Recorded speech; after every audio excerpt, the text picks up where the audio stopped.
नाज़रीन, Donald Trump ने जंगबंदी का ऐलान तो करवा दिया गज़ा में, लेकिन उसके हवाले से काफ़ी ज़्यादा कंट्रोवर्सी थ्योरीज जो हैं वो पाई जाती हैं। कुछ लोगों का ख्याल है कि ट्रंप ने यह सारा मामला किया ही इसलिए था कि गज़ा को खाली करवा के इसराइल के हवाले कर दिया जाए, और कुछ लोगों का ख्याल है कि नहीं, ट्रंप ने क्योंकि ये ऐलान किया था कि वो पूरी दुनिया में जंगों का ख़ात्मा चाहते हैं, तो इसलिए वो वाकई ही ऐसा चाहते थे। इन सारे मामलात पे बात करने के लिए आज हमने दावत दी है major general retired Zahid Mahmood साहब को, जो कि मारूफ तज्जिया निगार हैं। Thank you very much general साहब, आपने टाइम दिया। सर, यहीं से शुरू कर लेते हैं कि फ़लस्तीनियों को उनके वतन वापस लाना, क्या डोनाल्ड ट्रंप की गज़ा के बारे में जो पॉलिसी है वाकई ये है, या आप इसको किसी दूसरी नज़र से देखते हैं? सबसे पहले तो इमरान साहब, मैं समझता हूँ कि जो डोनाल्ड ट्रंप साहब ने जो दोबारा उसको रिपीट भी किया है, जो गाजा के बारे में और जो पॉलिसी अभी उन्होंने दी है फलस्तीन के बारे में, ये हाईली रिग्रेटेबल है। जो खासतौर पर उन्होंने गाजा पे कमेंट किया है जी, और ये एक नॉन स्टार्टर है जी। चाहे अमेरिका जितना मर्जी है ताकतवर हो, ट्रंप जितने मर्जी है ताकतवर प्रेसिडेंट हो, या उनका एक इम्पॉर्टेंट रोल हो, किसी भी सॉवरन कंट्री की स्टेट के बारे में, उसकी जमीन के बारे में, उसके बारे में आप कमेंट नहीं कर सकते, आप अपना हक नहीं जिता सकते, और आप फैसला सादर नहीं फरमा सकते। तो I think it has been rejected. ये एक नॉन स्टार्टर है, ये कोई रियल स्टेट का मामला नहीं है। ये वहां पे इस वक्त जो 2 मिलियन फलस्तीनी गाजा में रह रहे हैं, उनकी जिंदगी का मामला है, उनके घरों का मामला है। एक जेनोसाइडल वॉर का एंड हुआ है। तो I think this is highly confusing, और ये प्रेशर डाल रहा है ट्रंप की अपनी एडमिनिस्ट्रेशन के ऊपर भी। आप देख रहे हैं कि उनके जो स्टाफर्स हैं या उनके स्पोक्स पर्सन हैं, वो अभी जस्टिफिकेशंस दे रहे हैं, वो पीछे भाग रहे हैं उनके। लेकिन इमीडिएटली जो उन्होंने अभी पॉलिसी अपनाई है प्रेसिडेंट बनने के बाद, उसकी कुछ वजूहत हैं, ऑफ कोर्स उन पे हम बात कर सकते हैं, तो वो टेस्ट कर रहे हैं। But it is regrettable. और गाजा के न सिर्फ लोगों ने, बल्कि सऊदी अरेबिया ने, इजिप्ट ने, जॉर्डन ने, जिसपे वो बहुत तकिया किए बैठे हैं, उन्होंने भी इसको रिजेक्ट किया है। इवन कि इजराइल के अंदर भी इसके अंदर से आवाजें आ रही हैं कि ये इस तरह का फैसला जो है वो इस इलाके के लिए एक अमन तो दूर की बात है, एक लामहदूद जंग का फिर एक और नया सिलसिला शुरू कर देगा। तो सर, जनरल साहब, यहाँ सवाल ये भी पैदा होता है कि कल प्रेसिडेंट ट्रंप ने जो दोबारा ऐलान किया है, तो ये तो उसी साजिशी थ्योरी को इससे फ़रोग मिलता है कि शायद प्रेसिडेंट ट्रंप चाहते ये हैं कि वो खुद फैसिलिटेट करें इसराइल को, और सारा मामला जो है वो खाली करवा के फ़लस्तीनियों से और ये इसराइल के हवाले कर दें। जी, मेरे ख्याल में वो नेतन्याहू को तो बातचीत उनसे तो कर ही रहे हैं, लेकिन वो जो फार राइट है इजराइल के अंदर, स्पेशली उनके जो फाइनेंस मिनिस्टर थे और सिक्योरिटी मिनिस्टर्स थे, उस तरह की जो आवाजें हैं, उनको भी मेरे ख्याल में थोड़ा सा सेटिस्फाई कर रहे हैं, जो इस सीज फायर से खुश नहीं है। और उनको भी ये बता रहे हैं कि ये तो इजराइल के लिए ही मैं कर रहा हूँ, ये एक यहूदी स्टेट के लिए कर रहा हूँ। देखिए, मैं हमेशा ये कहता हूँ इमरान साहब के जब तक प्रेसिडेंट ट्रंप हो या फॉर दैट मैटर जिससे भी कॉन्फ्लिक्ट रेजोल्यूशन करनी है, चाहे वो हमारे इंटरनेशनल इदारे हों या प्रेसिडेंट ट्रंप हो या कोई भी हो, सबसे पहले and state of the conflict को खत्म करना है, वो डिक्लेयर की जाएगी। और and state of the conflict minimum जो है वो 2 स्टेट सोल्यूशन ही है। वो सोल्यूशन जो फलस्तीन के लोगों को, जो रीजन के लोगों को काबिल कबूल हो, पहले उसको आइडेंटिफाई करें कि हम जो भी मेजर्स ले रहे हैं, हमारी एंड स्टेट ही होगी। ये नहीं हो सकता कि आप एक ऑपरेशनल पॉज दें वॉर में, उसका पूरा फायदा उठाएं। मेरे लिहाज से तो अभी तक जंग सीज फायर को भी सीज फायर कहते हुए भी शर्म आ रही है, क्योंकि सीज फायर तो है नहीं। वेस्ट बैंक में जो चीजें हो रही हैं, वहां खुली छुट्टी मिली हुई है, वहां से आज भी हिजरत की है मुसलमानों ने, वहां से डेली हिजरत कर रहे हैं, निकल रहे हैं वहां से लोग। तो वॉर इज ऑलरेडी ऑन।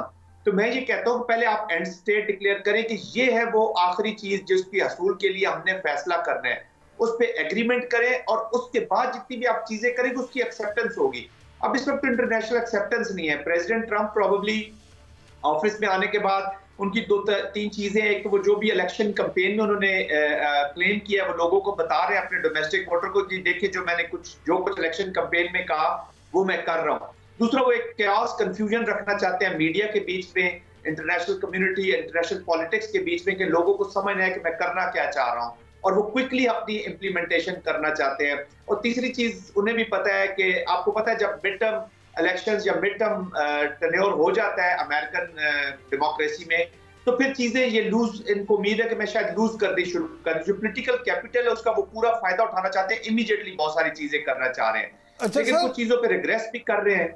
अच्छा सर, ये फरमाइएगा कि आपको नहीं ऐसा लगता कि अगर ज़बरदस्ती गज़ा को खाली करवाने की कोशिश की गई ताकत के ज़रिए, तो हमास भी फिर जंग बंदी ख़त्म कर देगी और दोबारा इसराइल और फ़लस्तीन की जंग शुरू हो सकती है?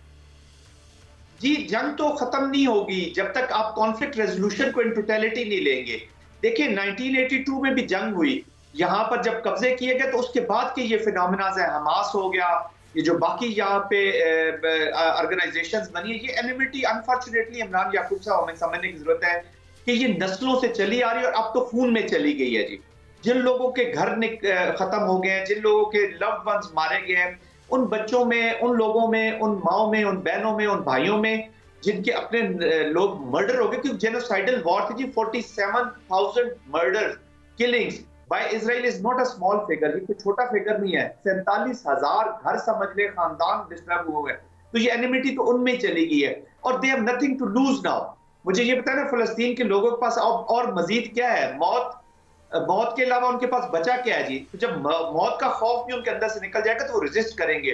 रेजिस्टेंस इनजस्टिस के खिलाफ हमेशा होती रही है, चाहे वो फलस्तीन हो या कश्मीर हो, ये कंटिन्यू रहेगी, नई शेप में भी चली जा सकती है और जो प्रेजेंट फोर्सेस ऑफ रेजिस्टेंस है वो जरूर एक्टिवेट होंगे और फिर शायद दुनिया ट्रंप के या अमेरिका के या इस इंटरनेशनल एटीट्यूड की वजह से उनकी इस वॉर को जस्टिफाई भी समझना शुरू हो जाएंगे। अच्छा सर, यहाँ ये प्लीज़ बताइएगा कि सदर ट्रंप की तरफ से ईरान पे जो नई पाबंदियाँ लगाई गई हैं, आप क्या समझते हैं इससे ईरान और स्पेशली इस रीजन पे क्या फ़र्क पड़ेगा? जी देखिए, ईरान की वजह से देखिए जो मिडिल ईस्ट की पूरी वॉर है, इमरान याकूब साहब हमें समझने की जरूरत है कि वो एक रीजनल वॉर की शक्ल उसने इख्तियार की। ऑलरेडी ईरान डायरेक्टली और इनडायरेक्टली, बल्कि डायरेक्टली अभी तो इस वॉर के अंदर शामिल हुआ है जी। अब ईरान उसको रिस्पॉन्ड कैसे करेगा? ऑफ कोर्स वो इसी रीजन में रिस्पॉन्ड करेगा और इजराइल का और ये जो कॉन्फ्लिक्ट है ये बढ़ता चला जाएगा और ईरान की डिस्टेबलाइजेशन जो है उस रीजन को डिस्टेबलाइज करेगी। लेट्स से कि वो पाबंदियां लगाते हैं और ईरान जो है वो परसू करता है अपने न्यूक्लियर प्रोग्राम को भी, अपने बाकी पॉलिटिकल मिलिट्री ऑब्जेक्टिव्स को भी अगर वो परसू करता है तो फिर वार का शदीद खतरा है। And the way president Trump जो इस तरीके से वो बिहेव कर रहे हैं या उन्होंने जो just after taking over his office जिस तरीके से उन्होंने चीजें चला रहे हैं वो अनप्रेडिक्टेबल है। वो ईरान को एंगेज भी कर सकते हैं और खुदा न खास्ता अगर ईरान की एंगेजमेंट या जो स्ट्राइक्स हैं वो ईरानियन न्यूक्लियर या उनके जो एनर्जी साइट्स हैं उनके ऊपर आती हैं तो फिर उसका भयानक नताइज निकलेंगे। और देखें, चाइना इस रीजन में है, रशिया इस रीजन में है, ऑलरेडी रशिया और यूक्रेन की वॉर हो रही है, तो ये फर्दर इसको डिस्टेबलाइज करेगा जी पूरे रीजन को। और इनकी जो इंडो पैसिफिक स्ट्रेटजी है, अगर उसके बीच पे ये इकोनॉमिक के बाद अभी मिलिट्री भी एप्लीकेशन कर देते हैं तो फिर वर्ल्ड जो इंटायर वर्ल्ड का पीस है जी वो चैलेंज हो जाएगा जी। तो फिर उसके बाद कैओस और कैओटिक एनवायरनमेंट ज्यादा बढ़ेगी। जनरल साहब ये फरमाइएगा कि अमेरिका के अंदर भी अगर हम देखें तो नॉन इमिग्रेंट को लेके जो मसाइल इस वक्त हैं और इसके अलावा पूरी दुनिया में जो इमदाद उसने बंद की है उसके हवाले से ये दोनों इश्यूज़ पे खुद अमेरिका में भी मुजाहरे हो रहे हैं। तो क्या आप समझते हैं कि अमेरिका के अंदर भी ट्रंप की ताज़ा पॉलिसियों के बाद अनरेस्ट बढ़ेगा?